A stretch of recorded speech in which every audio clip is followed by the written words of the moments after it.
Southeast Texas Weekly, brought to you by the Modern Vein Surgery Institute at Privity Clinic for Surgical Care. We're back on Southeast Texas Weekly. I'm Kevin Steele. Great to have you with us today to talk some politics. We have been doing some local races here recently, and we'd like to continue to do so.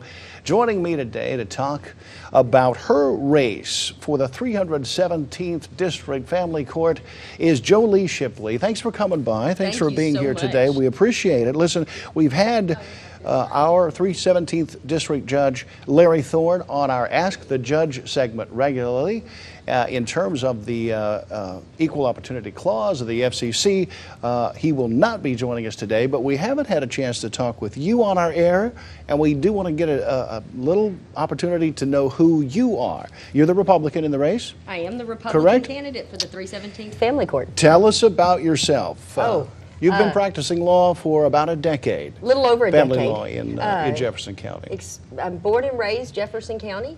Attended All Saints and St. Anne's as a child, moved to Mid-County, graduated a Proud Bulldog, went to Lamar University, and after Lamar, my degree's in education.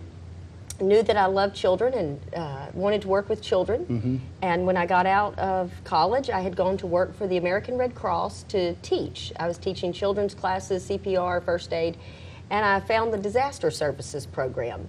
And I became part of the national disaster team and worked disasters coast to coast, sitting with families who had experienced a tragic loss, sometimes their entire community, literally from Hurricane Andrew in South Florida to Hurricane Iniki in Hawaii and everything in between. And I enjoyed working with these families to make a plan so they could move forward. And so from there, I did that for a few years and traveled. And then I went to Port Arthur Independent School District and taught 4th and 5th grade on the 3rd floor of Franklin Elementary. And enjoyed helping those children. It was a limited number of children.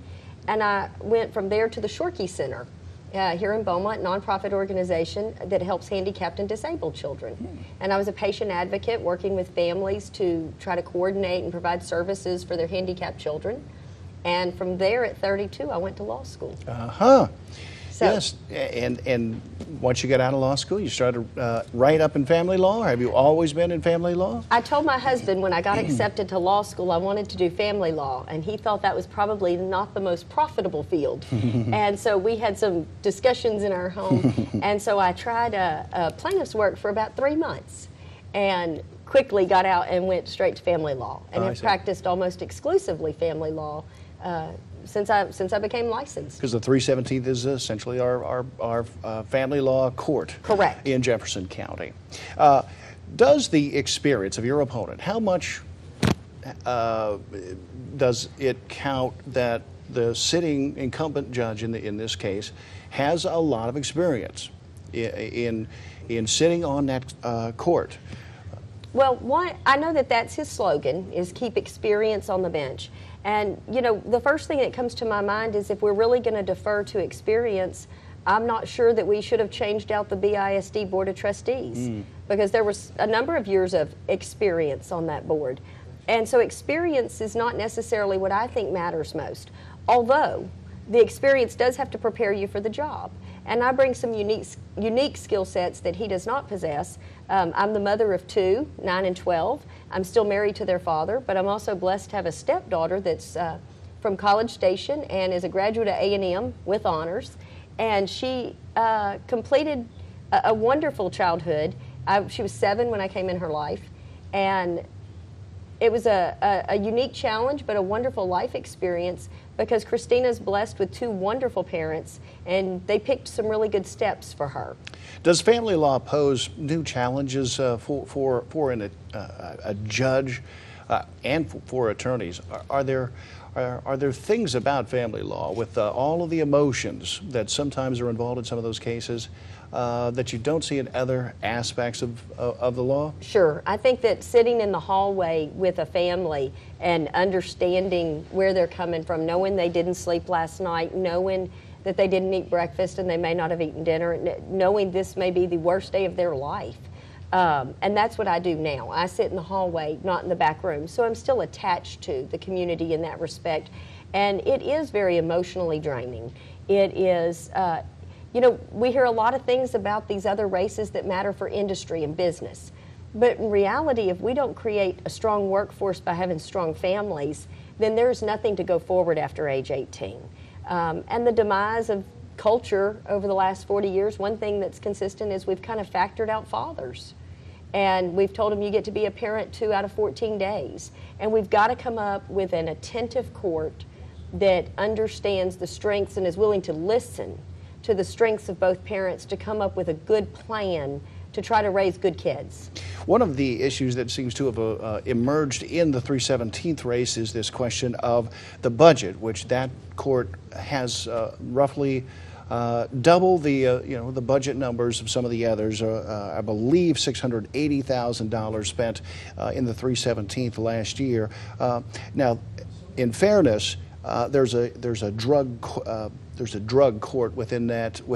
Well, not a drug court, but there's a drug program within that. There's a program that helps about 20 or so young ladies each year with substance abuse issues, because they've become involved in the court system through CPS.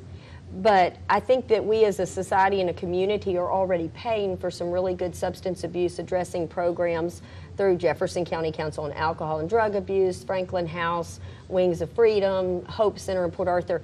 Those programs exist, and we're already funding them through tax dollars and grants. And so to duplicate an existing service is not necessarily productive. And I've done my research on that program. You're saying that money should not be spent in that way by the taxpayer, but that it could be handled in other ways. Sure. Without adding $300,000 to the 317th budget, we could utilize referrals to existing programs and probably even accomplish a better result, because it would be a longer program than what the courts required. It leaves them with a support system. Yeah, I see. Overall, what is the way that, let me just take 30, 45 seconds to ponder, how do you differentiate yourself from your opponent?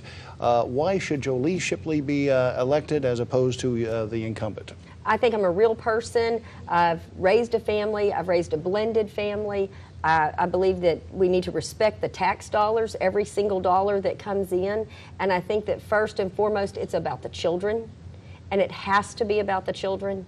And everything in that court's decided on best interest of the children. And my career has not been the law, it has been children.